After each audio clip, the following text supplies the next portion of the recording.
Olá, boa noite a todos. Eu venho aqui hoje contar uma história. E esta é uma história que começa no lixo. Em setembro de 2004, estava eu a caminho de casa quando encontrei vários sacos como este à porta da loja da Vodafone. A forma criada pelo conteúdo chamou-me a atenção e fui investigar. Não sei se se lembram que na altura os telemóveis eram vendidos dentro destas caixas transparentes, acrílicas, e quando se compravam os telemóveis, quase ninguém as levava para casa. E por isso elas amontoavam-se à porta das lojas no final do dia. Eu achei-a interessante e levei um dos sacos para casa. Nesta altura eu tinha terminado uma pós-graduação em vídeo artístico para arquitetura e o meu trabalho consistia na exploração do visível e invisível, na definição daquilo que vemos como espaço público e espaço privado. Interessava-me contar a história por trás da história, a história por trás de um momento. Para isso, trabalhava ao vidro, manipulando a luz artificial e utilizava figuras humanas e personagens. Comecei a brincar com os cubos que tinha trazido para casa, juntei as minhas fotografias panorâmicas e, com a influência do trabalho que tinha vindo a desenvolver até aqui com o vidro, nasceu a primeira história, que se chamava Um Dia na Praia. Aqui, a história das personagens é apenas insinuada através da forma como estas estão colocadas no palco e também pela sua linguagem corporal. Neste segundo exemplo, os personagens falam connosco, contam-nos através de balões de fala os seus problemas. Aqui o tema era o êxodo rural e esta fotografia é uma paisagem alentejana.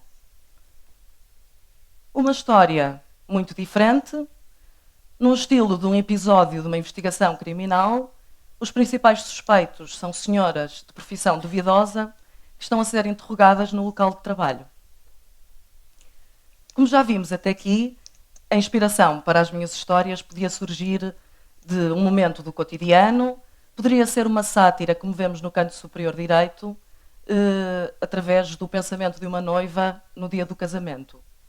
Mas poderia surgir também de um filme, de um livro, ou ser apenas um assunto mais ou menos sério que me interessasse explorar. Como sempre acontece nestes casos, a família e os amigos foram os primeiros, são sempre os primeiros clientes, incentivaram-me e fui bater à porta das principais lojas de design. E passaram algumas destas peças, entre outras, a estar à venda na Almalusa, no nosso design e na Muda aqui no Porto. E foi exatamente a Muda que, passado alguns meses, me desafiou a ser uma das designers a serem apresentadas por eles ao Museu Rainha Sofia para possivelmente, no futuro, terem as suas peças à venda na loja do museu. Para este projeto, criei a série do teatro. Aqui, as várias peças são baseadas em diferentes obras de literatura e de teatro.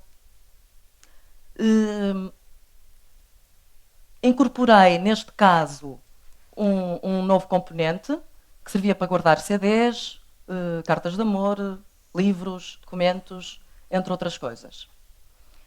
Aqui foi quando eu gosto de chamar esta história do lixo para o museu, numa espécie de gata borralheira, se existisse um mundo de caixas acrílicas marginalizadas. Embora ainda sobre esta série, embora as minhas personagens fossem baseadas nestas obras, eram um bocadinho suspeitas. Neste caso, o Motar é o Dom Quixote e a jovem atleta é uma donzela em apuros. Mais tarde fui novamente contactada pelo Museu Rainha Sofia. Iam inaugurar uma retrospectiva sobre a artista Paula Rego e pediram para fazer uma peça baseada na sua vida e obra. Sendo a Paula Rego uma exímia contadora de histórias e deixando sempre espaço a uma segunda interpretação das suas obras, tentei transmitir a ideia de que várias histórias estavam a ser contadas ao mesmo tempo através do uso de transparências.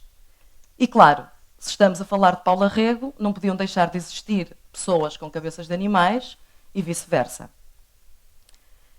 Esta parceria com o Museu Rainha Sofia fez com que fosse entrevistada para a revista pública. Chamaram ao artigo Candeeiros com Histórias lá dentro. E achei o nome perfeito. Numa tradução livre, surge oficialmente a Lamp Stories. Continuei ao longo dos anos a trabalhar nas minhas histórias e todo o processo era muito artesanal. Comigo a cortar, a colar, a lixar, a eletrificar a mim e às peças.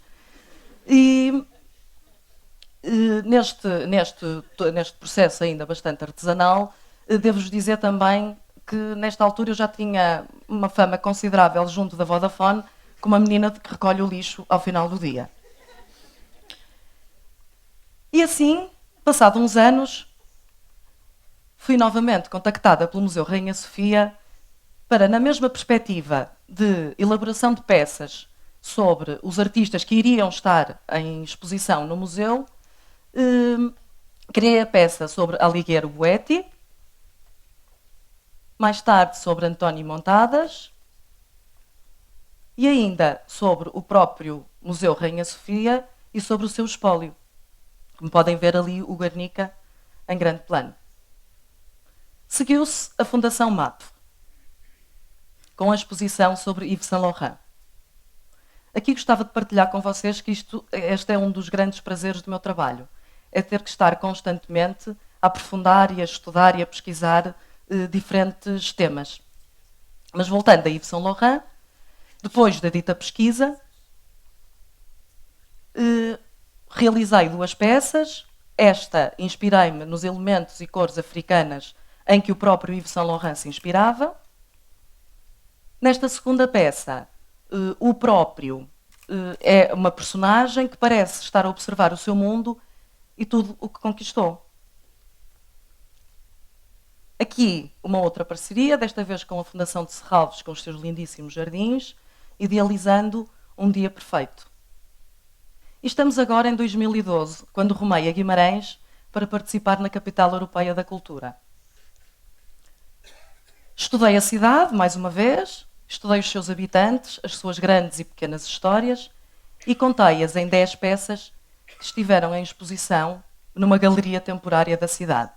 Aqui temos alguns exemplos das peças que criei sobre Guimarães. Esta participação na Capital Europeia da Cultura trouxe alguma visibilidade à Lamp Stories, mas eu estava agora com um grande problema.